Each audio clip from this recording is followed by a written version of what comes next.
I don't know what you're talking about. I'll send you the exact video I want you to sit and react to with me for the start of the podcast. Okay. Also, You, hello everybody. Welcome to the podcast. This is yo, OmniaObscurium. Today we're well, going to be well, talking about Capcom's sadly not a smash hit, should have been a smash hit, Dragon's Dogma. it is an absolute masterpiece. It is a one-of-a-kind game. But first, I've got a video that I want you to watch because this shit is next level gold. What are we going to get copyright struck for that? No, as long as you like maintain commentary, we're fine. All right. It's all good, man.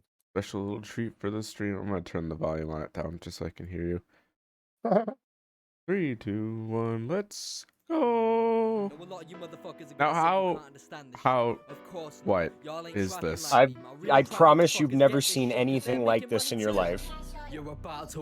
But we're Y'all, talking. y'all ain't trapping like me. But why? Because this is the pinnacle of music. I mean, no, but okay. Bruh, just shoutouts to 7K, always out here producing the most fire beats. What does this have to do with Dragon's Dogma? It has nothing to do with Dragon's Dogma. I just wanted to meme on you for a moment. What the fuck? We can move on and actually get to the subject material. I mean, that was certainly a thing, Red. Yeah, I had to meme on you for a second before we got serious. Good for him. He's almost got. Is this his label? Reprobate Mind or? I have no idea. No, I no, don't it's his think he private has a shit. It's label. his private, yeah. I wonder if it ever changed. I actually never stopped in to see if he changed and got serious or like if the 7K thing stuck around. Hey, he's almost getting 1 million views per video. Like, these are original songs with original beats and some covers and stuff. And is it parody? Yeah. Okay.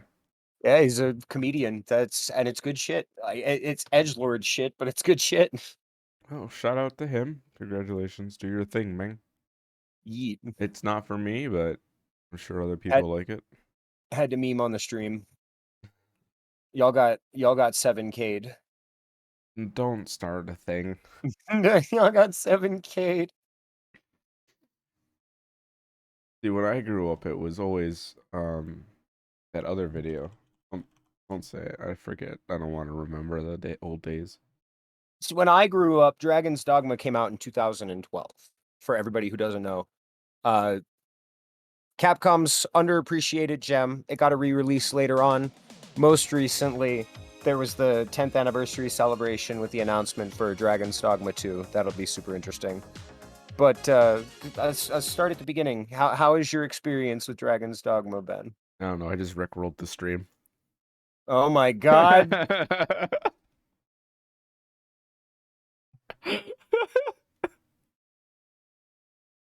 Bro, I was so serious too. It's all still there. I didn't talk over you. The volume wasn't too loud. I was Oh listening to my you the whole god. time. Everything's fine, I promise. Oh, I didn't mean to, but I unexpected did. Rickroll. Yep. I transitioned into the video transition, you know, when we had the video on screen. I did that as it was loading the video, so like literally hard cut into being rickrolled. My word. Sorry, it's only episode well, technically it would 2, be episode 11. but like new season, season 2, episode 2. Yeah, pretty much. You're right, you're right. The old fans will know. They'll see it coming. The only fans will know. Oh god. Subscribe today. It's Yeah, $1. no. $1, Uh, just see these cheaps. No, I'm not going there. Dragon's Dogma is by and large my favorite RPG of all time. I it is fucking massive. It stands out today as still one of the best RPGs ever made. It's massive. The animation library is massive. The monster library, pretty small, but the unique monster library, massive. It's so good.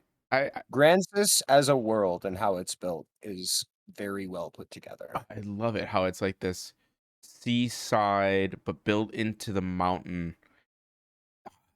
I mean, I can do small comparisons to things like Fable, which I know some people won't be happy with, but it has some of that linearity in the world with the diverging path passages. It reminds me of when you first played Fable and they did what they could with the limited technology they had. It very dwarven approach to Yes. medieval technology.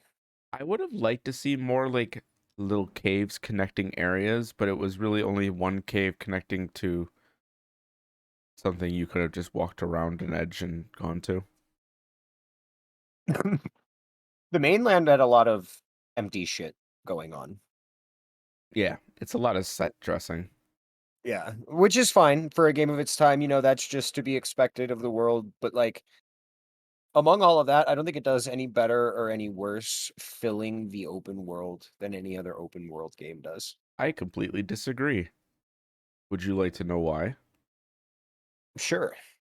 So when I like to draw levels from time to time when I'm doing game development. You know this, I brought up the map and we kind of constructed a map. Right.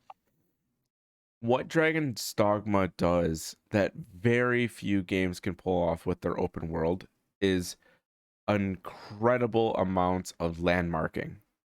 You it comes always from know where you're going.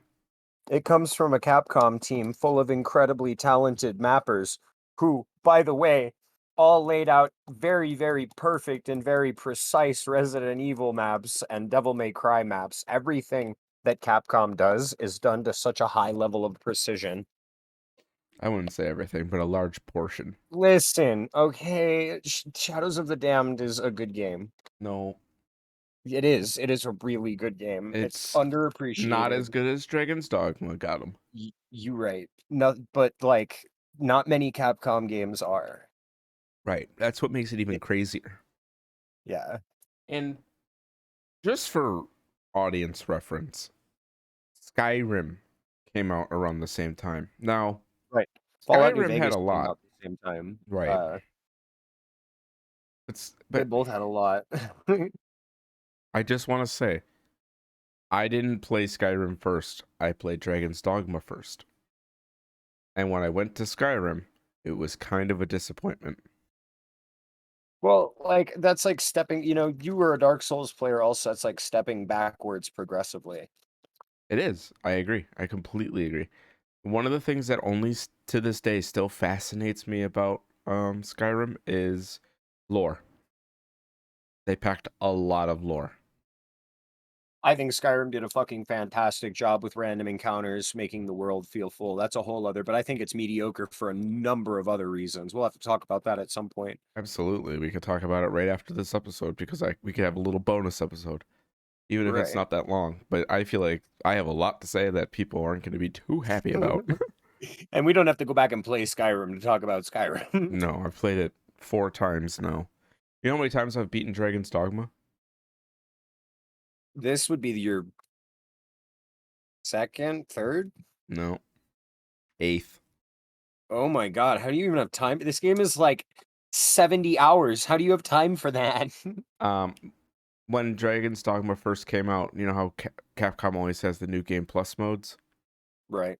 I wanted to know just how hard the enemies got, so I literally ignored everything about the story, did the speedrun mode, and just ran through the game as You fast as I could over and played it over like again. Borderlands. Hmm. Played it like Borderlands New Game Plus players do. And I get plus, that. your sword and everything carries over. So you spawn into that world and you're doing 1,000 damage per swing, where in the beginning of the game you're doing 8. Yeah, you get to the end pretty quick, especially when you're like a level 120. Everything goes down in one hit. Anyways, can we What do get? we think of What do we think of the Arisen as a protagonist? He's Link. He's just part of the story. You aren't even the only Arisen. There are several other Arisens. In fact, there Right, are so like thousands. it's the same as being the Tarnished. Right. There are just tons of Tarnished. I was drinking some water. Yeah, the Arisen literally is just a plot device. That's it. The In a story, game like this, that's fine. right. But the Yeah. story is not about how the Arisen slew the dragon because, as you know, and people should know, you don't have to slay the dragon.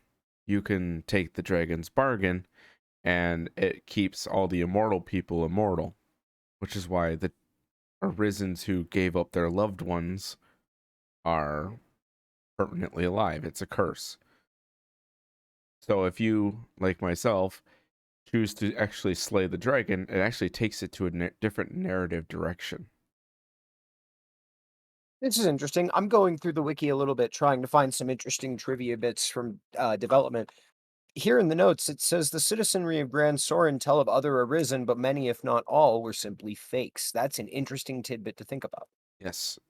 Um, so within Dragon's Dogma, there's only two real dragon arisens that you meet, and that would be Celine's grandmother, which, if you don't know, Celine is actually grandmother's pawn. We never learn of her name.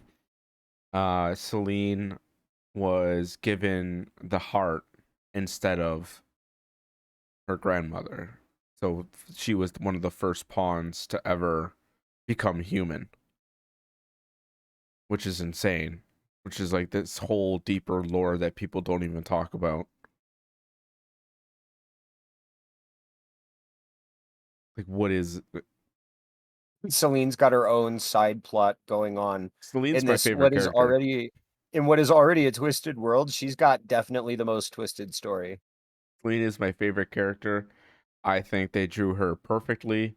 The fact that she's like 318 years old is insane. She just has this bounty of knowledge. The ales that she brews you in the game are hundreds of year old recipes that were completely forgotten the time. She's the only one that can make those different ales, which is so cool. What an amazing story, like, device that is. Right. And because during my stream, people were like, "How do you love Celine? She's like 12," and I'm like, "What are you talking about? What game are She's you playing?" she's old as shit. She's ancient. She's literally It's an a ancient. katana story. She's actually older than everybody else in the world. Like, well, she's actually one of the younger pawns, which is interesting. But still older than every human in the world, Right. absolutely. Because there's always this dichotomy where people talk about the pawns as also being human, but they are not. They are pawns from the Evergale, and they show up to assist humans in combat. Like, nowhere does that scream I'm a human. It pretty much screams I'm an alien.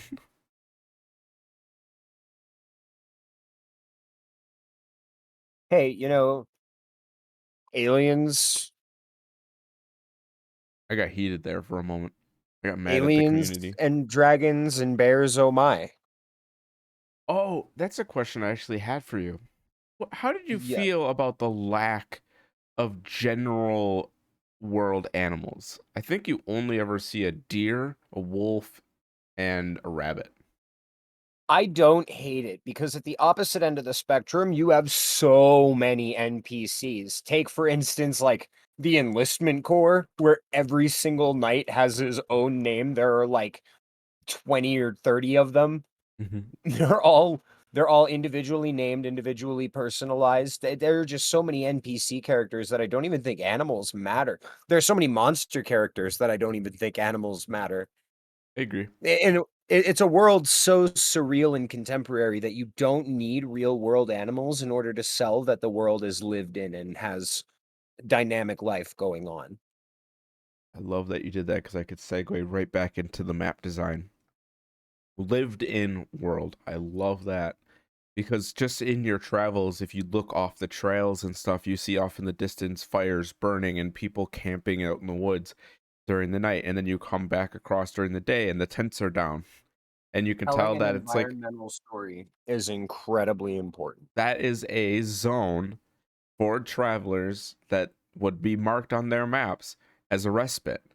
They would go there, put up the camping gear, and rest there with other travelers, and then collapse it for protection in the morning, and then leave. That is Right. so cool. Very few games do that. It shows that there's this not only world that the Arisen is existing in and going through, but that these people, these NPCs that he passes along the quest are also people living with dynamicism in the world before the Arisen gets there. Right. It reinforces that point that you are not the only thing here. You're not just alone in this big empty brainless space. I'll take it one step further if you want to something even more interesting.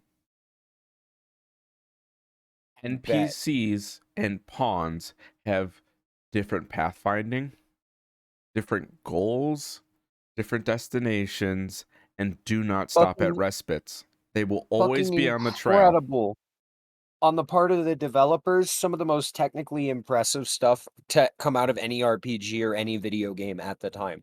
Companion AI is incredibly important, right? And very Capcom constantly around this time period was putting down work to make sure that companion AI in video games was getting better. They are the reason that today, when you play games with companions like Destiny 2 or Outriders, you have good companion work. Facts. You your team out there putting in work because Capcom was out there advancing video games as a whole.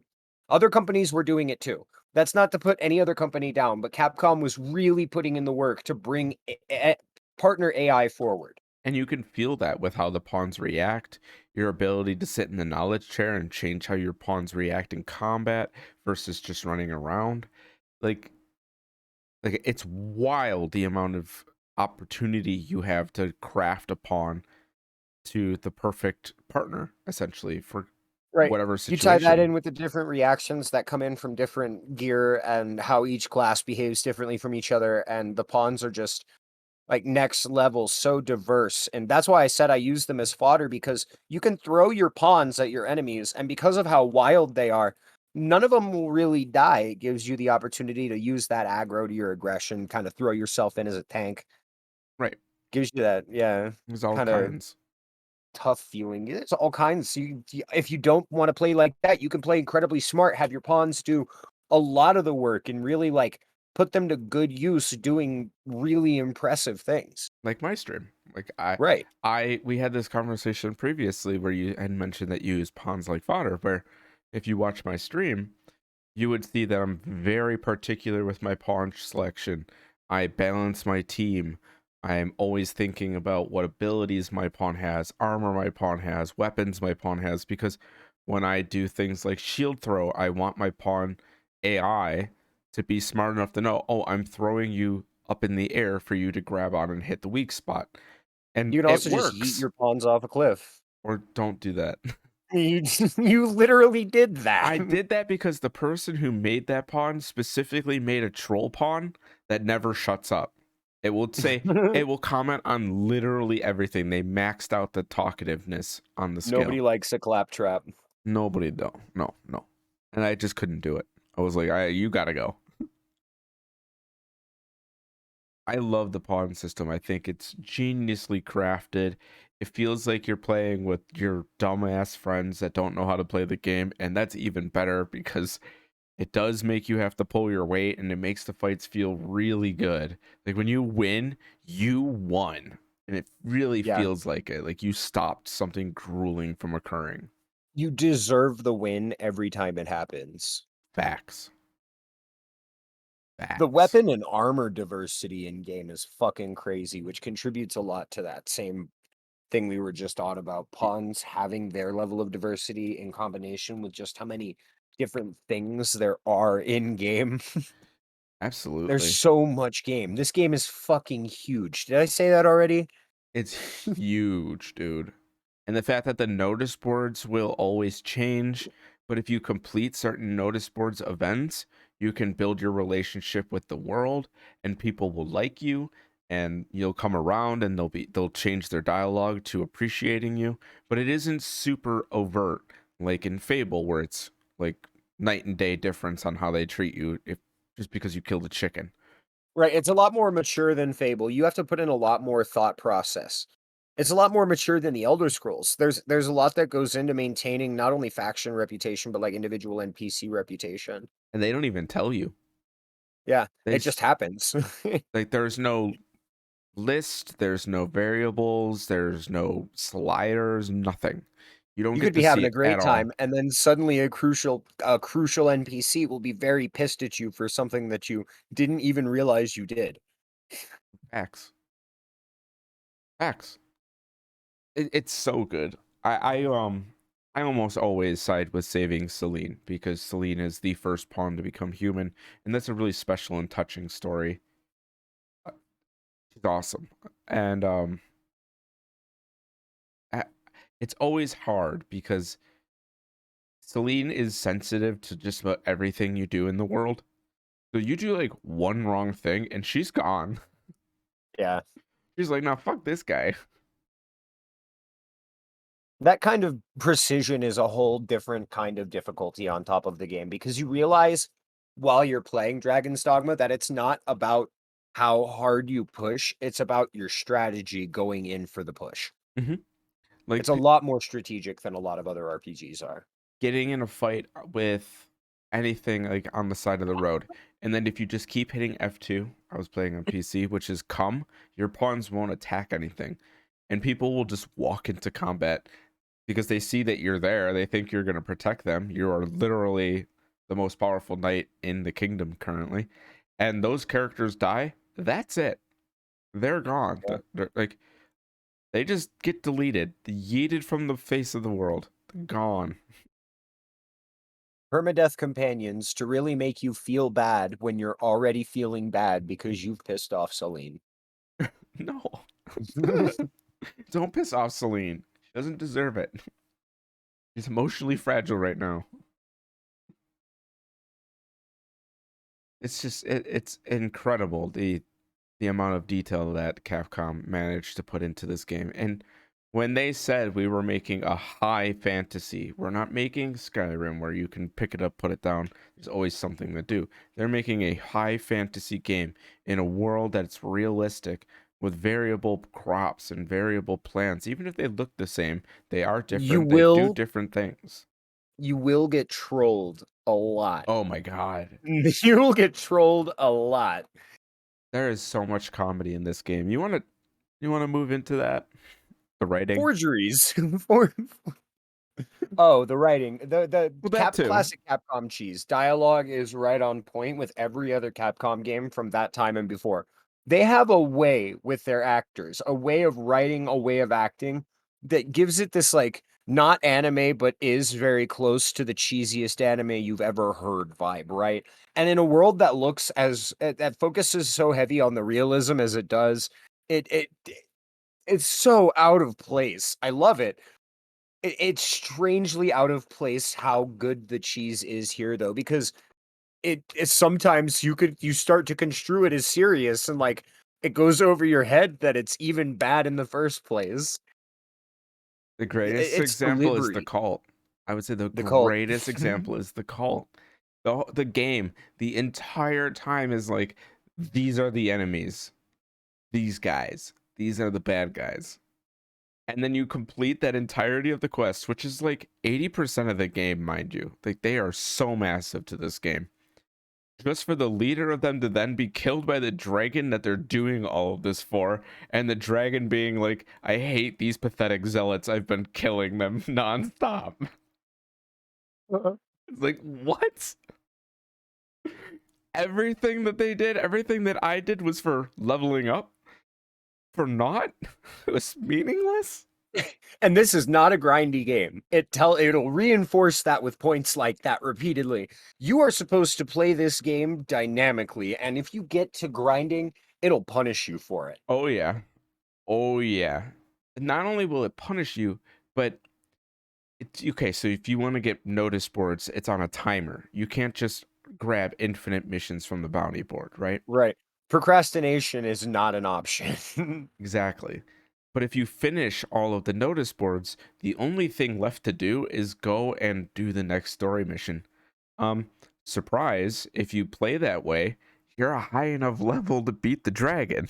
That's kind of how it's designed. That's why there's a speedrun mode. Pick and choose your randomly created bounties, do them as fast as possible, get to the dragon. You go, you finish your main quest, you come back, you do your bounties. You go, you do your main quest, you come back, and you do your bounties. That is how the game was intended to be played in a speedrun setting. Now let's take Right. everything I just said and take it to a casual player. The bounty board is ever changing. Missions give you different things, have different rewards. Sometimes they take you to secret areas. They're worth doing. It's worth noting that the team that worked on this game was the exact same team that worked on Resident Evil 4, Devil May Cry 4, Breath of Fire, and Killer 7. Like, Right. four These incredible guys games. these guys by this point were not only legendary in innovating the industry, they were the top of the industry. They were the most advanced game designers and developers of their breed. Oh And yeah. it shows in a world where you can't even do everything in a single playthrough because of how dynamic everything is. It reinforces that really sad notion that nobody's getting it right today. Look at a game like Cyberpunk, where everything you did was supposed to impact the world in some way, and it fucking didn't. You really want to do that? This is how you do that. Mm-hmm. You want to give your game a big world and diversity and a lot to see. Don't just give it repetitive landscapes and repetitive enemies that all do the exact same thing. Give it some fucking diversity. Make the player work for it a little bit. Show them something they've never seen before. Have them interact with things they'd never interact with. Facts. This is how you do that. Stop putting glow effects on all the items you can pick up. Right. Bloom is not that good. I Sometimes it is good for key items. Having that clairvoyance to know you Handles. have to grab it is fine. But I don't need my doors to glow. I don't need my doors to glow. I don't need That's like when a every game single puts thing I a can pick up wireframe glowing. around a door. Or Facts. something ridiculous like that. You Facts. don't need to be guided everywhere you go. Sometimes just giving the player the openness of the world is a good thing. But when you stuff so much shit in the world that you have no openness to the world because everything is just a set piece, you end up exactly like Cyberpunk or like The Outer Wilds, which is another game I have that same problem with, or like Fallout 76, which is just set pieces. There's a lot to see in game, but also how much of it is literally just a repeating set piece? Facts. And that's what makes all of Granzy incredible to explore. I mean, the different biomes, the burnt down forests where you can see where there were previous wars, and this is a very anguished world to be living in right now. Monsters are Every pouring out of the shadow gate and things like that. It's every crazy. village and city so different from each other. There really are no villages either, which is awesome. Right, Like it's a very well-developed big society in game. They're not a very small kingdom. It's a large place with a lot to see. the castles are freaking huge. Like I timed it just to go into Grand Soren via Portal Stone. Go do your armory, go do your items, sleep and leave. It's like 12 minutes. My word. You spend a lot of time in the city, and it's massive. And there's secret shoppers that or well shops that you can find. You can find secret peddlers. You can make forgeries. Like you could just completely fake documents and make things happen through the story. There is a point where you have to assist in detective work of a character named Foulville, I believe. And you can literally just go forge all of the documents, turn it in, completely change the tide of the court, and just go on with your life in like 8 minutes. Or you can explore this massive world, go find witnesses. Like, that's how you do it. Give me And things then to do. On top of all of that, they give you badass, super badass inclusions and set pieces like the Seneschal's Chamber, Oh which yeah. is just a fucking sky fort. And it's placed so perfectly and introduced so perfectly. It doesn't take anything away from the world. It actually feels like it belongs there. All of the forts feel like they belong there. All of them. Because if you go to the highest point and turn, they are correctly rendered where the other cities would be. So you can actually have what they used to do all the time with watchtowers is look out, see the other watchtower, see the other watchtower, and you can watch the ocean behind the ocean for combatants. That's literally how Right. they were designed in the real world. And it's so smartly designed.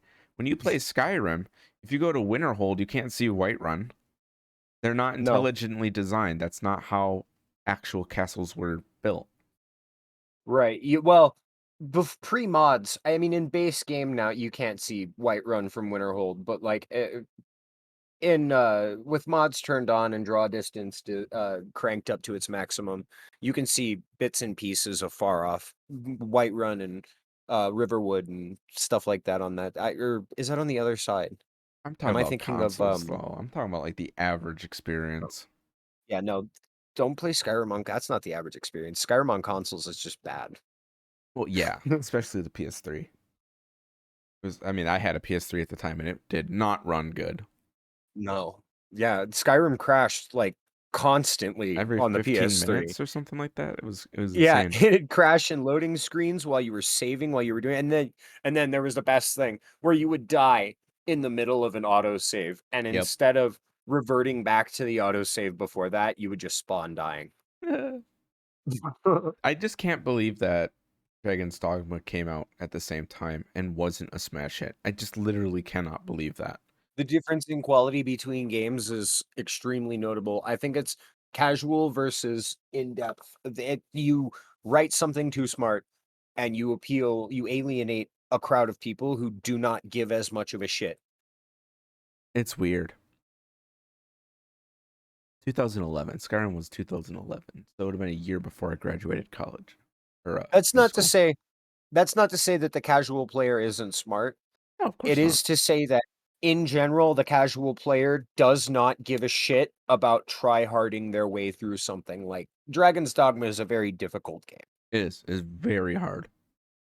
Yeah, whereas in contrast, Skyrim is a very pleasant experience. It's very It slow has a you take your time difficulty with it. slider too, and you could just throw it to very easy and just All that does breeze. is all that does is change like how much damage enemies take and shit, right? Right. It doesn't even change like whereas like in Dragon's Dogma, the difficulty enemies get harder, their pathfinding gets better, their directions get better, like the way they behave against the player gets more accurate. There's just a Dude, lot that goes with how the difficulty builds over the course of the game. challenge mode in Dragon's Dogma is like Dark Souls Shadow of the Colossus. It's brutal. Brutal. You're fighting. Climbing on your enemies is such a badass mechanic. Oh, fact. Fact. It's so good. And that's just a bonus, right? This game didn't even need that, and it still would be just as good. But that was the selling point to Capcom for them to greenlight the project. They wanted something different. They were pretty much making Devil May Cry RPG. And then somebody came in and they were like, we're not going to greenlight this. We already have Devil May Cry. We don't need a new IP doing the same thing. And then they were like, okay, pawn system will make you feel like you're playing an MMO without playing an MMO. And they were like, okay, that's pretty good, but still not greenlit. They came back into the office and they were discussing it again. And he's like, okay, we're going to do high fantasy. We're going to do on the ground combat with more of a Japanese twist of the over the top action. Still didn't sell it. You can climb your enemies. We will in house develop a brand new technology just for this game that has never been done other than Shadow of the Colossus, which was massive mission sized enemies. And it still hasn't been done, Greenlit. mind you. Greenlit. They were just like, that's fucking cool. Let's go. These are still unique mechanics to games that are a decade old. Nothing since Dragon's Dogma has done this. I'm trying to think of something, but I can't. There's nothing. Literally nothing since Dragon's Dogma has used this kind of climbing mechanic with enemies ever. It just doesn't exist. It's such a unique experience. Plus the griffins and the chimeras and the hydras, like using real world lore for your monster design. What a unique take. We don't see that very often. It's always extremely unique in It's or just it's completely high fantasy. misnamed. It's high fantasy and it's well researched high fantasy. X. I mean, you can see the blemishes. The very Right. like no fairies, you don't have any Irish lore. It's a lot of Scottish or not Scottish, nor what is the Like name? Greek and Germanic. What is the name of like Scandinavian. Scandinavian? Thank you. I didn't want to be rude and say the wrong thing. There's a lot of Scandinavian influence. You can see it with their crest. You can see it with how some of the armor is designed and laid out. It's just very well researched. But at the same time, only having the Hydra. Like, oh, I guess they had the cockatrice and things like that as well. Also, can we talk about how much of this game rendered on screen at once, considering it was released on console? Facts. There is always so much shit going on between the NPCs that are always on screen, the sheer number of NPCs on screen at any given time, to the effects in the world and the physics and the fluid animation. There is so much going on. The There's fact so that it much runs on a animation. console is so impressive. There's That it so ran on the much. Xbox 360 and PS3. How did that happen? I don't know. This is literally like one of those enigma games that I talk about. Dragon's Dogma should not exist, but it does. And the world is a little better for it. Video games are a little better for it. Dark Arisen is hands down, still to this day, one of the greatest RPG experiences you can have. And if you haven't, you totally should. This is a big reco from the both of us. Amazing game. I'm a Capcom fanboy, so don't take my word for it. Music design, Oh my god, it's so stellar. good. Between the fantasy shit and the ambiance and the dark, gritty, visceral, industrial shit that gets mixed in here and there in some of the darker areas, man, the shit is crazy. The final boss fight where it's like this shredding guitar the whole time. I was like, this is sick. It's so there's so much diverse sound.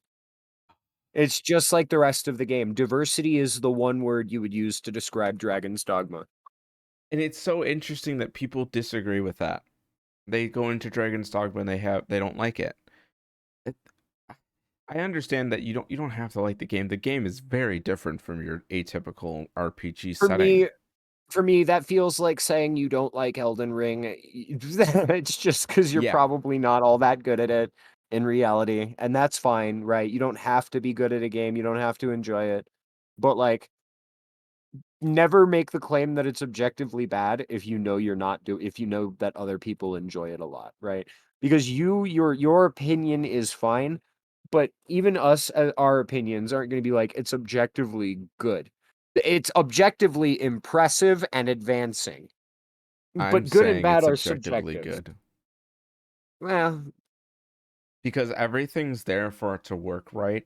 It has hundreds of hours of content and they don't bug out. It is 100% playable. Even the most plebeian noob can pick up Dragon's Dogma and play it for 30 years and right. it will always work. And it's already been 10 years. I can see myself revisiting this in 20 years when I'm 58 years old and I'm still like, this game fucking rules. It's gonna go down in history for sure. I will probably never get another game like this. I have hopes for Dragon's Dogma 2. I really do. Me too. But to have it stand up to the first one, man, that is a huge shoe to fill. That must be why they took 10 years, bro. Could you imagine like the RE engine's level of details in Dragon's Dogma 2? That would be nuts. more nuts than that, I would love to see it be the very last game made in the old RE engine. Oh, interesting. Right. It's just like if it started development 10 years ago before the RE engine, right? I would like to see some elements of that. I assume it's stuck somewhere in the middle of everything. But Um, if it's not, and it's better than, say, Devil May Cry 5, oh, then we're in for a lot. oh, Devil May Cry was gorgeous. That game is so beautiful. There's so much Is shit going on. is gorgeous. Sorry, I said was. That's past tense. It still is. I've been playing through Devil May Cry 1. Um, that is a conversation we should definitely have At some point. at some point. I don't know about anytime soon. Uh, Here's my yeah, here's my thought process with Dragon's Dogma 2. We just had Elden Ring, which was by and large the easiest Souls like that FromSoft has ever made. After playing Sekiro, Elden Ring, and other games of that nature, I think Dragon's Dogma 2 is going to be Dragon's Dogma 1 Arisen, Dark Arisen, extended cut, where they're going to go into the whole demons and they're going to add a shit ton of new monsters, a gorgeous Grand Z, maybe a bigger landscape. But what most importantly, I think Dragon's Dogma 2 is going to be, it's going to be Elden Ring styled with that Dragon's Dogma climb and very heavily focused magic and utilization of your teammates. I think I it's have the utmost faith that Capcom will not just give us another Breath of the Wild clone. oh no, it's going to be a lot better than that. We know that. Yeah, yeah, it's pretty much guaranteed to be a lot better than that. We haven't even seen the game yet, and it's guaranteed to be better than that. It's going to be incredible. It's going to be incredible. I'm not hype. I don't get hype. First of all, and I don't know if I said this on stream, but when the pre-trailer drops for Dragon Dogma is when I will begin the Dark Arisen story. Until then, we're going to move on to the next episodes of the podcast recording, as well as my personal 2 playlist that I have, which tomorrow I'm Right. playing Dear Esther, which I'm really excited to play. Slow game. Very slow. That's what I need right now. But I've heard it's I'm gorgeous. I'm still whittling my way through Final Fantasy VII. Well, now everybody knows what we're talking about next. Right. Honestly, I know where you are in the game. We could probably just record that today. I want to get through to the end first because I've heard some things and I want to see for myself. It's complicated. It's complicated. And that's what I keep hearing. And I really want to, that's going to be a very spoiler heavy podcast episode. Fair forewarning Oh yeah. that I'm going to hold nothing back. I've seen too much Final Fantasy in my life to hold anything back. This is gonna be one of those episodes that if you're watching this and you like this, that is a podcast you absolutely must watch. If you're a longtime fan, might get some things from the Crisis Core episode that make a return. Oh yeah. Very similar opinions. This next episode's gonna be crazy because we were talking about you playing Intergrade all the way back in Crisis Core. That was almost a I- year ago. And I said I would. I said when it came out, I would play through it, and I fucking meant it. I am a man of my word. No teasers though. That's all we're No, saying. yeah, no teasers. You That's can it. wait for that. It's gonna be good. Um Dragon's Dogma though, man, the monster designs, like everything's gorgeous. The amount of detail, like you said, for something that came out 10 years ago is insane. Like the scale Right. of the dragon fight, just the People scale of were that fight. focused. People were focused so heavy on stuff like Fallout New Vegas and Skyrim, and Grand Theft Auto 5 came out 1 year later and looked almost as good. And Dragon's Dogma still, just kind of sat in the back end, being a game that you played if you knew it existed and it was interesting. Because there were so many people who knew it, knew what it was, passed over it, and just didn't want to play it. I don't know why. It definitely was the pick of the litter at the Oh time. yeah. I mean, I remember. I don't know if the audience knows this, but I used to work at an arcade, and we had a whole game store in the front of the arcade. I worked in the back. I was a repair guy, and I was also the LAN guy. I set up the parties with the LANs, so I would set up all the PS2s and then host a private server in house so they can play like Call of Duty Frontlines and things like that. So we can cater to an older audience. Honestly, we had Dragon's Dogma in that store. I think we sold maybe 2 out of like the 30 copies we had. That's unfortunate. The people who did play it fucking love it. Yeah. I don't think I've met anybody who's played it that sat down and been like, "No, this is trash." I'm sure there is somebody out there who doesn't like it, but, I've never met anybody that does. It technically is just an impressive game. It's hard to say you don't like it because, like, what could you not like about it? I mean, I I like, I'm don't know. trying to think of I a don't single know. thing that is slow or clunky or would be bad to the average player, but I honestly can't. And they do It's all of it, difficult. man. Like they give you all of these different variations of armor. And I'm getting into some of the M-rated territory, everybody. This is mature audience. And then they do cater to that weird over sexualized warrior types. Like you can have very skimpy armor and things like that, and they're just as good as the regular armor. So if you look like that kind of stuff about fantasy, they have all of that. Note that that applies to everybody. Capcom likes their men's muscly. Oh yeah. And I'm definitely talking about both genders here. And they're not afraid. Like they make everybody like everybody you can make. I mean, I had Shrek on my team at one point, which was It's just empowering, I don't even think it's about sexualization. I think it's empowering. it I is think there's empowering. a real empowerment to walking out with the bare minimum on and just fucking up everything. Absolutely. It makes you feel like you yourself are the badass being, and it's not your armor protecting you. It's just you and your sheer willpower. Absolutely. That's what makes the Courier in Fallout New Vegas so interesting. I mean, the Courier by lore is literally just a death machine. Uh-huh. Yeah. Like literally running genocides. Yeah, the courier. I mean, that's why so many people fear him, even on the good story arc, is because he's literally terrifying. And people Yeah, straight up say, the legends cannot be true. You are but a man.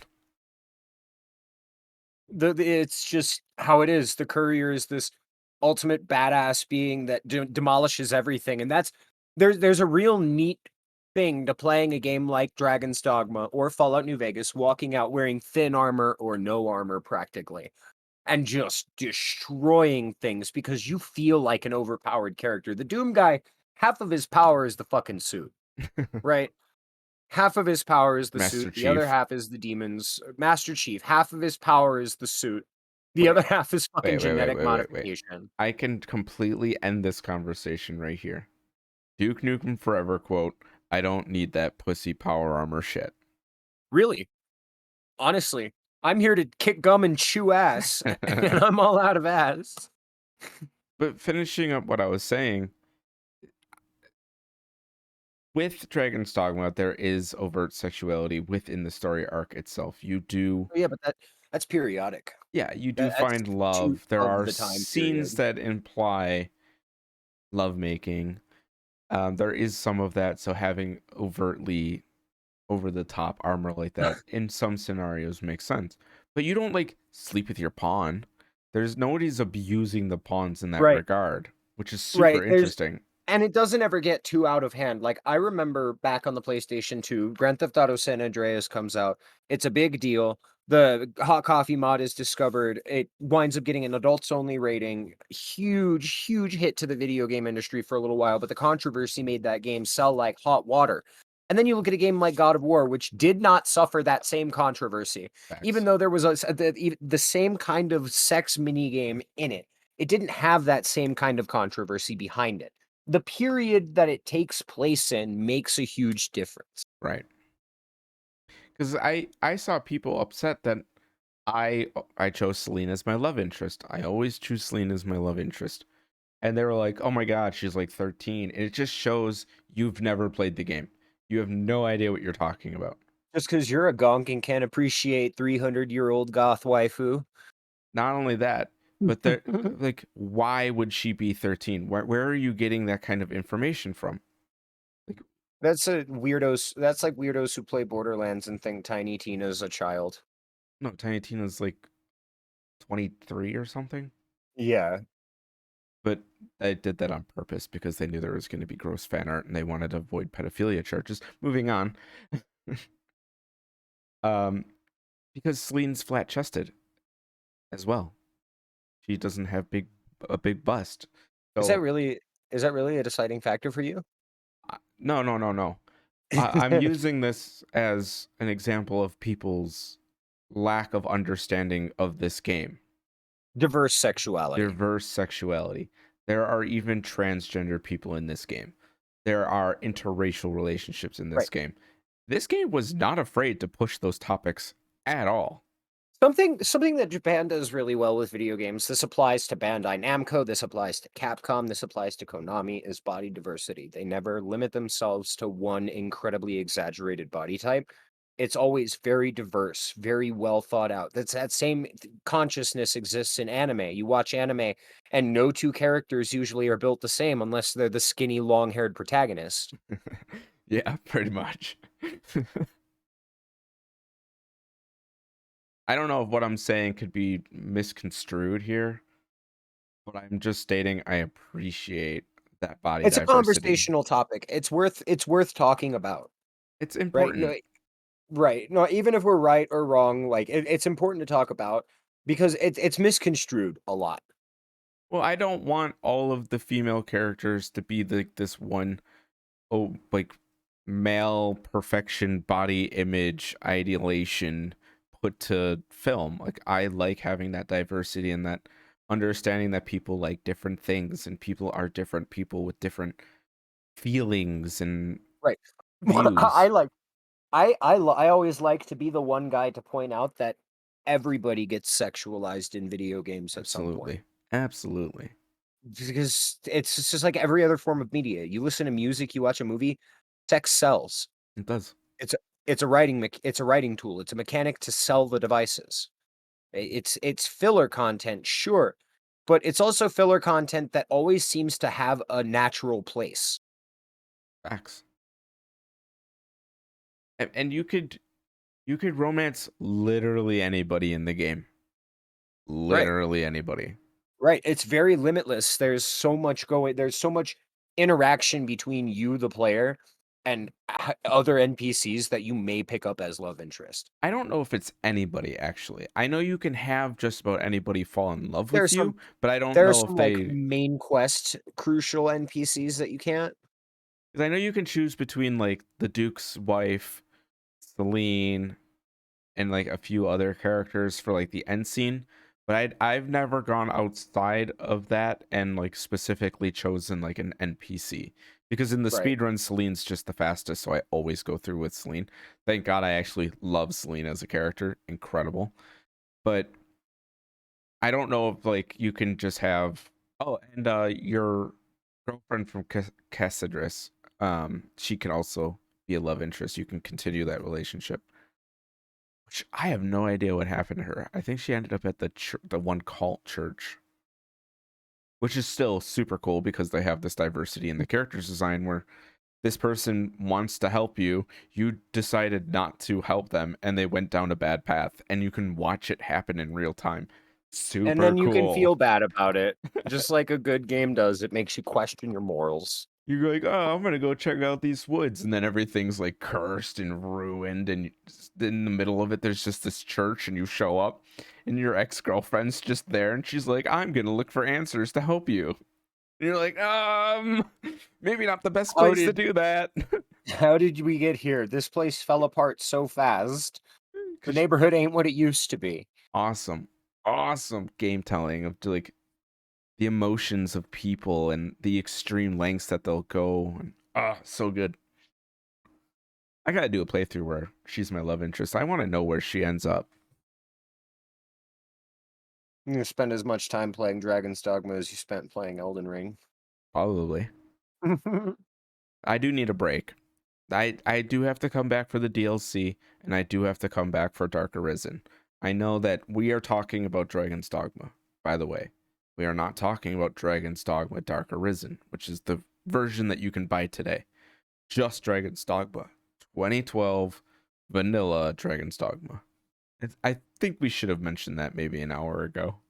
But I mean, like, we didn't talk about any of the Dark Arisen stuff, so it's not like it really matters. Um, if you have the original Dragon's Dogma, you're not going to miss anything we said because we only talked about that. And if you have Dark Arisen, you're just going to wonder why we didn't talk about the Dark Arisen stuff. Right. Because that's a different game. Right. In Right. fact, It's like playing Persona 3 and then playing Fez. You just have to play Fez after the fact. And it's its own game. Lord Time. Dragon's Dogma Dark Arisen was supposed to be Dragon's Dogma 2, but it was cut and released as DLC instead. Dragon's Dogma Online. Not huge outside of Japan, but the team of localizers working on that, you guys are legends. Keep up the good ass work. I can't wait to see some private servers and footage from private servers and shit. That is really impressive. I'm excited Just for how much lore. they've worked on that. I'm so excited for lore. Right, that's a whole chapter in between 1 and 2, full of things that we just haven't seen yet. There's a lot there that lore-wise would change a lot of the dynamic shit that happens in Dragon's Dogma 1. It builds on that, and it's an important part of the lore, whether we like it or not. We didn't get it, and that's a lot of lore to not get. Facts. I also want to state for the people who watched my stream, I have not seen like 60% of the world. I have not seen 60% of that world since my first playthrough. So everything moving forward into the Dark Arisen story arc is brand new to me. Wow. That's gonna be an interesting time for your viewers and you. You're gonna have a long ass trek through a bunch of first time shit in a game that you love. It's gonna be like playing through a whole new game. It's gonna get you prepared. You say you don't get hype about things, but if there's anything to get you hype about Dragon's Dogma 2, it's giving yourself a new experience in the first one. Absolutely. And you said you had been playing Dragon's Dogma on your Switch, correct? I do. I play Dragon's Dogma casually on my Switch late at night when I'm laying down or when I'm just chilling out. It's a game that I sink a lot of random time into here and there. Have you gotten to the Dark Arisen story arc yet? No. No. Okay. I don't think most people have. And then there's also that big important scene. I don't want to spoil too much if you haven't gotten there, but it's like the middle of the game, so it's not really a big deal. Where your love interest is dragged in by the dragons, minions, the goblins drag your love interest in, and you have to either choose sacrifice or kill the dragon. Yes, some Goblins. people's yes. If you Goblins, the fucking video game. There are so many goddamn goblins in Dragon's Tongue. That's so true. Um, damn it, you changed my thought. I didn't mean to cut you off. I thought about it. There are so many fucking goblins. So you have that whole end scene where you fight the dragon, you slay the dragon. That's the end of Dragon's Dogma. That is the end of Dragon's Dogma completely. That is how you get the Dragon's Dogma sword, etc. Right? In reality, that's only like 20% of the entire game, You have done nothing. if that. Right. Yeah, you've done absolutely nothing. That is just to put it into perspective. In Dark Arisen, there is a hold that you can go to that summons generational dragons, where the AI learns to better fight all of the players on the game. If you go there, the dragon's generation is like 1,142. It will take you like 90 hours to beat that one fight. Have fun. Hey, all you no damage players out there. Bet. Good luck. Oh, good luck. And that's why I Well, don't want to talk about Dark Arisen. I'm sorry, Dark Arisen, because it really is its own independent thing. I would rather come back when we have way more time in Dragon's Dogma. You beat the dragon, you move past the dragon, and then reconvene and talk about the Dark Arisen stuff because it is so different. The game Right. literally just completely changes after you kill a dragon. Completely. Missions change, locations change, importances change, the world changes because you went and you had a life with your love interest. Like you slew the dragon, you were given Godsbane in order to kill yourself to end the curse and live a life as a fisherman like you were meant to with your wife. That's what happened. And then you go But back to the castle and they're like, you're a traitor. You cursed the king or the duke. Which, by the way, fuck the duke. Let's be real.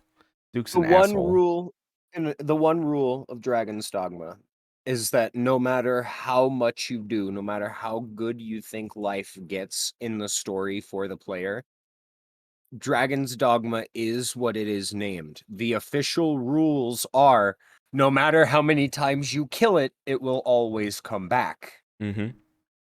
It's FNAF. Right. I Right. No matter how always many times come back. it's Saw. Can't quit making Saw movies apparently. Jigsaw, he's not in jail. We got the wrong guy. Spiral from the Book of Saw. Oh my god. But what's super cool about how Dragon Dogma tells its story is a generational dragon will leave the Evergale and reign over the overworld because essentially the earth is hollow in Dragon's Dogma, I It's guess. kinda like how the dragons operate in Dota. It's not even death. They just sleep. Their souls leave, they sleep, they're reborn. Pretty much, yeah. Phoenixed in a way. Yeah. And there are other dragons. Like you can find a youthful dragon in Dragon's Dogma and slay it before you go fight the main dragon. And they're actual dragons, by the way. They have 4 legs. They're not wyverns, Skyrim. Wyverns, have arms, don't they? I don't believe so, but I'm guessing they can be drawn with it. Like, they're not like legs, they're like T-Rex arm. Um, Or is that a dragon? According to what I'm reading, wyverns can have arms, but they're usually built into the wings themselves. Ah, okay. What you're thinking of might be an amphitheater or a lindworm. Lindworms are like raptor-looking dragons. Yes. Yeah, And then a drake is a dragon with no wings. right. That's unfortunate. What excites me the most about Dragon's Dogma 2 is they have 10 years to develop what we're going to be fighting. It won't be a Hydra. It won't be another Chimera, a Cockatrice, a dragon. They actually can add drakes. They can add other beasts of mythology. We can find like fairy gardens and find what are the half human, half horses? Centaurs. Centaurs. We can find centaur villages. There's like that kind of open-endedness that Dragon's Dogma has with its world is super exciting.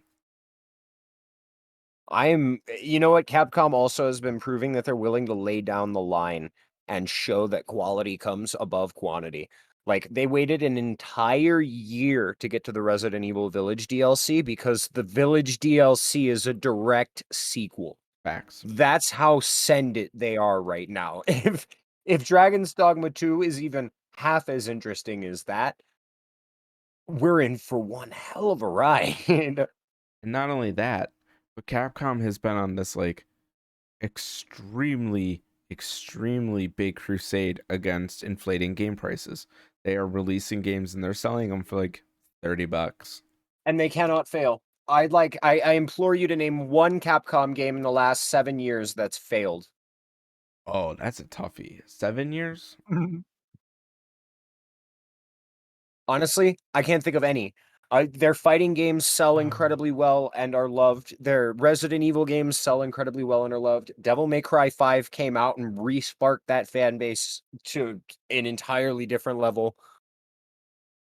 7 years. Resident Evil got a whole different fucking draw over, even if we go back to something crazy like Marvel versus Capcom Infinite. That was bad. That was pretty bad.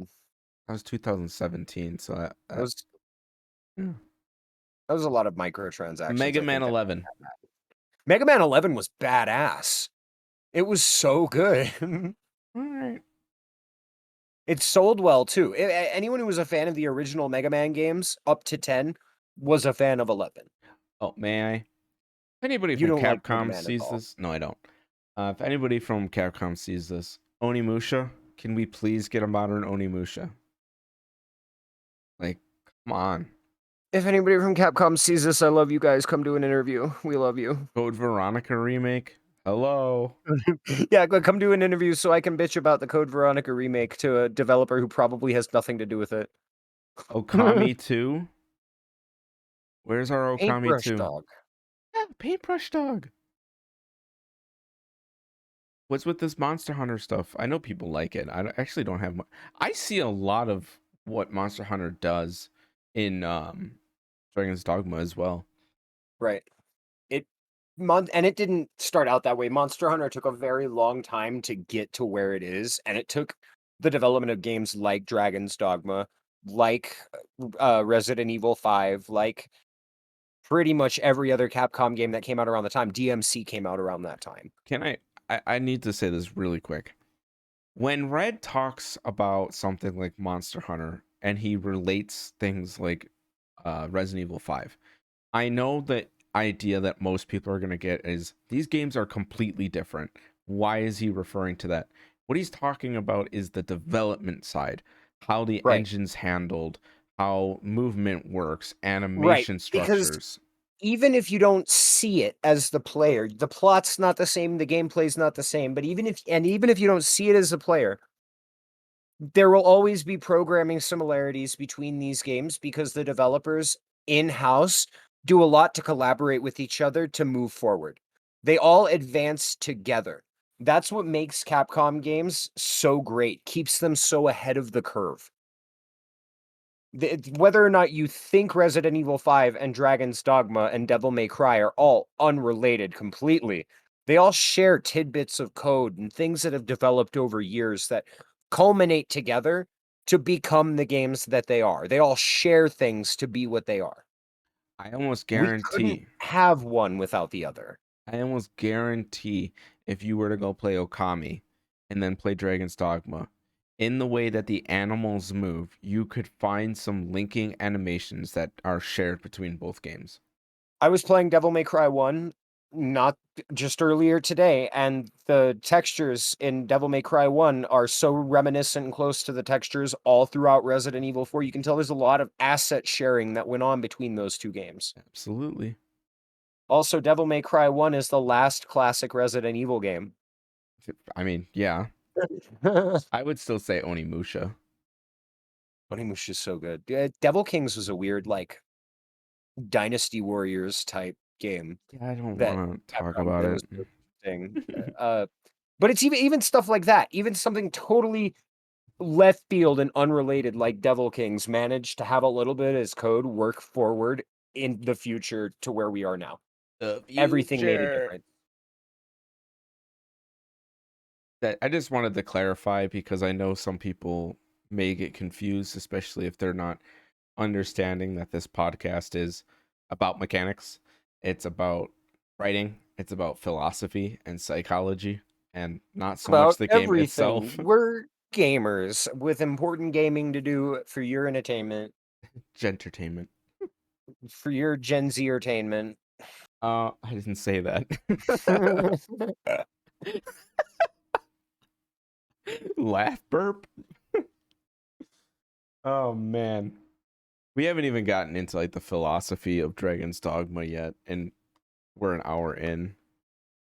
Oh, there's so much. If we were to sit and talk about every different way your morals can be questioned in game, we'd be here for hours.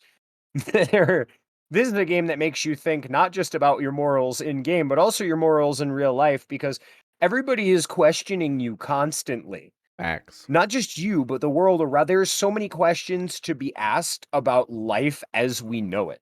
One of the biggest problems in the Dragon's Dogma is cults.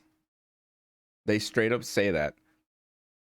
There are Dragon fucking cults, cults everywhere. Hydra cults, ancient cults, you name it. If There's there is a cults monster literally to be fought, everywhere. it's probably worshipped. I mean, that's what the whole story about the salvation is they were a cult that were bringing back the dead to fight the dragon, and then the dragon just kills the leader by stepping on him. Anyways, Sag. I love that scene. So good. This is a moral complexity because you are being told actively by a corrupt duke that we only see. Everybody else loves the duke. You see the duke, he's abusing his wife, he's foaming at the mouth, he's a monster, he's does not care about the civilians. Like, not a good dude at all. And the moral conundrum comes Corrupt that you believe politicians. what he's saying, that this cult is the reason why all of this stuff is going crazy. Meanwhile, the Dragonsbane, the real Dragonsbane, the one that the Duke's impersonating, straight up says they don't matter. They literally are meaningless to this entire situation. All you need to worry about is getting to the Great Wall to fight the dragon. Right. You get sent on so many quests in this game where they hype you up for something incredibly mystic that turns out to just be a bunch of fucking loonies. Pretty much. A bunch of crazies behaving as if what they're doing will have some great grand mystic interference with the world. To a point where you can make forgeries of special perfumes in the game that were quote unquote made out of something from the dragon, and you can rip people off by selling it to them at extreme prices. Yeah, it is so fucked up. It is broken. You can be literally any kind of player you want to be. It's so nice to see a game where not only is the world diverse, the characters diverse, the way that are made to think throughout the game as diverse as it is, but because of how you have to think throughout the game, the diversity in how many different ways you as the player can experience the world makes it an unending experience. It goes on forever. You could be a thief. You could literally run around with the thief ability and just steal from everybody. You can be all magic, dodge all your problems, stand back and watch your pawns fight up close while you just kind of throw down damage. I Pretty mean, much, yeah. Mage builds be in the that game guy are who crazy. ignores people. I wonder if anyone has done an ignore everybody run. Oh, I wouldn't be surprised.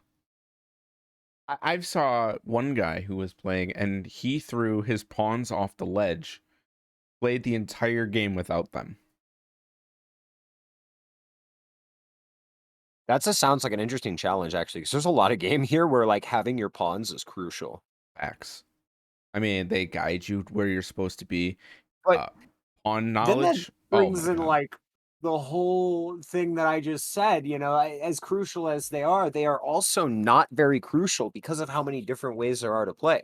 Facts. It depends on how you're playing, whether or not you need them around or not. You could just stock up on a shitload of healing supplies, wear light armor, max out all of your. I mean, there's no skill tree or nothing in Y- this game, but you could be just a regular fighter, and you can beat this game. It's gonna be Dark Souls hard, but you can do it. I love how item weight is very determinative for how you fight. Oh yeah. Oh yeah. It's very Souls-like in how it handles itself, but also it's unique to itself because of how different everything feels in weight. If you don't know what It, he's talking about how every single thing that you carry affects how your stamina depletes and recharges. Not Right, and only between that, all the different combinations of them, you'll never get used to running 2 different builds in one game. Like, it's a it's fact. just so hard to get used to.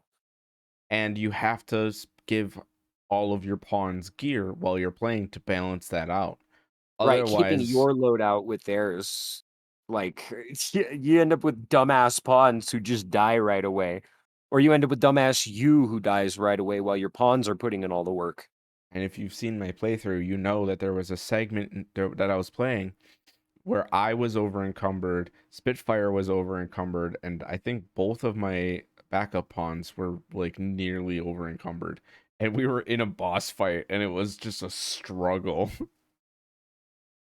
That weight makes all of the difference. Having shit in your inventory affects your weight, just like every other good RPG does. But not only that, wearing every individual piece of armor you put on changes your weight. Yep. It also And that's changes your so center of cool. gravity and how you can grab onto things Right. And how you swing on things because of the physics engine. and what type of gradient slopes. Oh, there's no swinging. Oh, I've seen when you climb, you kind of get slung around a little bit. Oh, that's what I you mean, mean.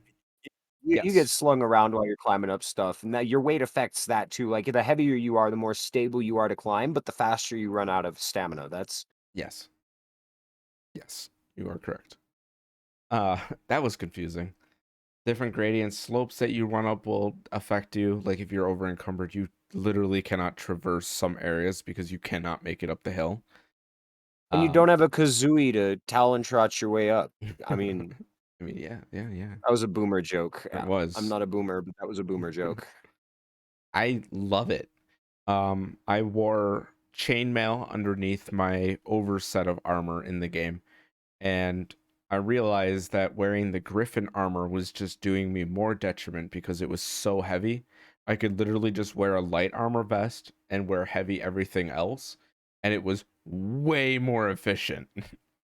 And efficiency is like 90% of combat in the game.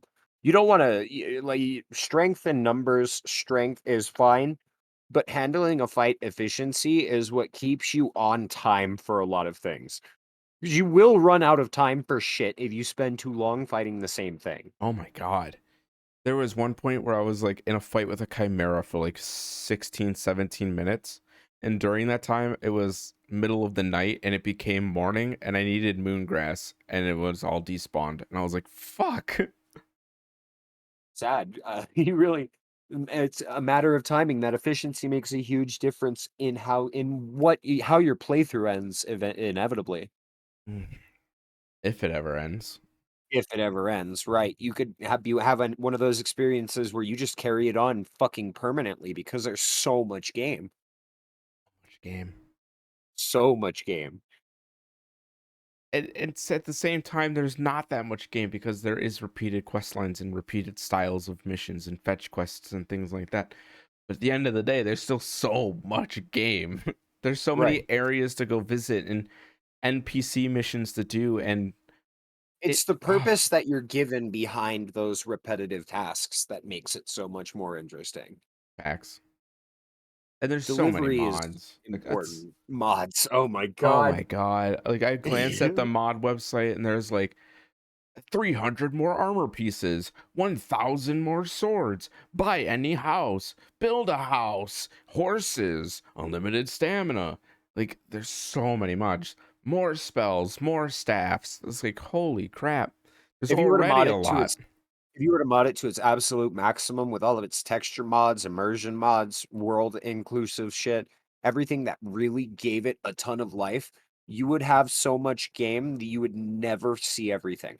It'd X. just be actually impossible. Quest lines. People just reuse audio from NPCs, but they create their own quest lines that are very unique. It's just nonstop. And it's an always online game. So now people are doing change the IP link and it'll load a custom world and it's just wild. The fans for this game are crazy. They're incredible. They're making incredible stuff. I'd even say Skyrim's got some pretty crazy mods. Fallout's got some crazy mods. Dragon's Dogma's got some crazy mods, bro. It's up there. If you're a guy who likes to spend a lot of time in-game modding shit, if you're a girl who likes to spend a lot of time in-game modding shit because you're just more badass than the guys, I there's something for everybody. There was a permanent pawn mod that turns your three pawns into Shrek, Fiona, and Donkey. The only companions you need. It's so good. You gotta have an Donkey's a onion team. It's mage. gotta have layers. Shrek uses a big ass fucking bludgeon. Fiona uses a bow, and fucking Donkey's a mage. If you don't have a mage ass on your team, what do you have? Nothing, bro. Exactly. I just love it. I love to see that kind of stuff. I mean, I played Legend of Zelda Breath of the Wild on PC. I played with the 60 FPS patch, all of the high resolution mods, everything. And then I got all of the extra dungeon mods. People just went ham. So when Red says there was nothing to do in Legend of Zelda, I have to remember. No. Okay, yeah, you played on PC and an emulator. You played the CMU version from the Wii U that got all of the extra support in between the time that it took to come out on the. I played Breath of the Wild on the Switch, and we don't even need to do an episode about this. I don't want to talk about it. I'm gonna just get my thoughts, my opinion out here because I've said it before. Breath of the Wild fucking sucks. I personally don't like it. There you go. I Meh, like it though. that's the yeah. I actually have plans on playing it this year because I need a playthrough of a Zelda game because I'm a big Zelda fan and I have no playthroughs of Zelda. Then it'll be I think Majora's we're Mask. I think unlike Dragon's Dogma, we're reaching the end of the road. No, I still have a lot to say, but we're coming to the end of the episode, yeah. Yeah. Do you have any concluding thoughts for the audience?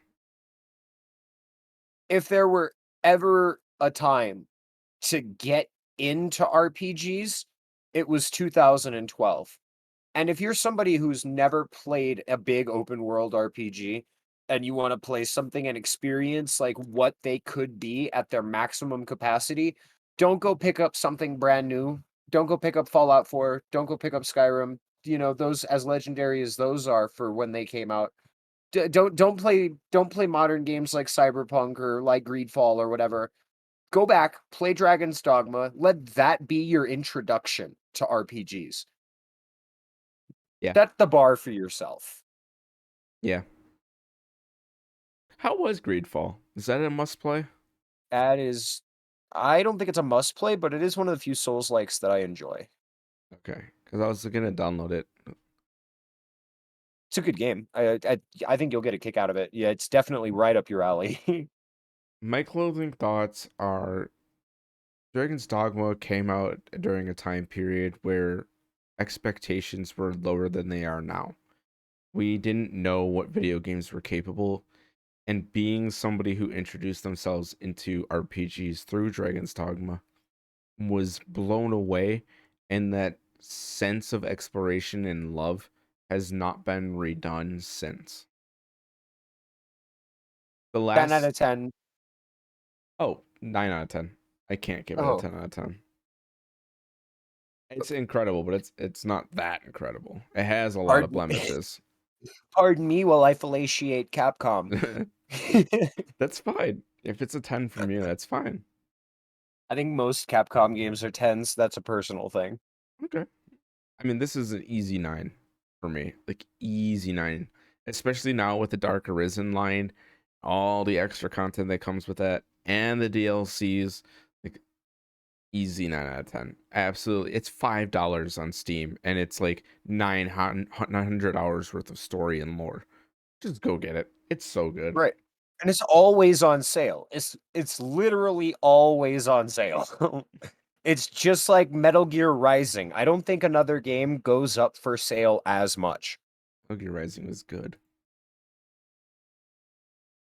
Agatha Christie games are good. What the fuck did you just say? I said Agatha Christie games are good. Oh my god. Dragons. I'm just checking the. Let's see. Steam, very positive recent reviews. All reviews very positive. 21,000 reviews. So we don't even need to read your comments. We already know you like it. Game is a masterpiece. Dragon's Dogma game is a masterpiece. Yeah.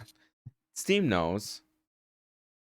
You can climb on a dragon and stab it. Enough said. 10 out of 10. Like, you can toss My NPCs thoughts. you don't like into bottomless pits. 10 out of 10. We appreciate you, Capcom. You put one down for the fans who didn't even know they were fans. Oh, oh, really important. If you've ever heard somebody say, Masterworks all, you can't go wrong. That's from Dragon's Dogma.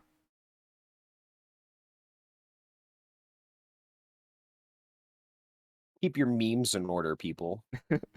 If you didn't know that, you know how many times I've said Masterworks, oh, you can't go wrong, and people have no idea where that's from. You said that a lot when we were playing Destiny 2, and Yes, I thought I it was great. did. You know. Yeah. Oh my god, it's so great. Or wolves hunting a pack. That's from Dragon's Dogma as well. That like I'm questioning it. Do wolves hunt in packs? I don't know because that's literally the lore of the pawns. They don't know. That's the point. Philosophy. Oh, 9 out of 10. Thank you, and Yeah, have a nice day. thank you so much. I actually have to wait 15 seconds, so just kill 15 seconds. Memes, fish, subscribe. That's what I was waiting for. Did I tell you what I made? You're a cake. No, I didn't make it. What? I made a 22-minute looping subscribe button that pops up on screen. Yeah, I saw that. The video where you show off the mobile on PC. I saw that. Oh. Thanks for watching my stuff, man. Yeet. I like your Got you, stuff. You man. should do another horror showcase this week. Yeah, I gotta find something that's better than that last garbage I played. Links in the I was descriptions. so disappointed.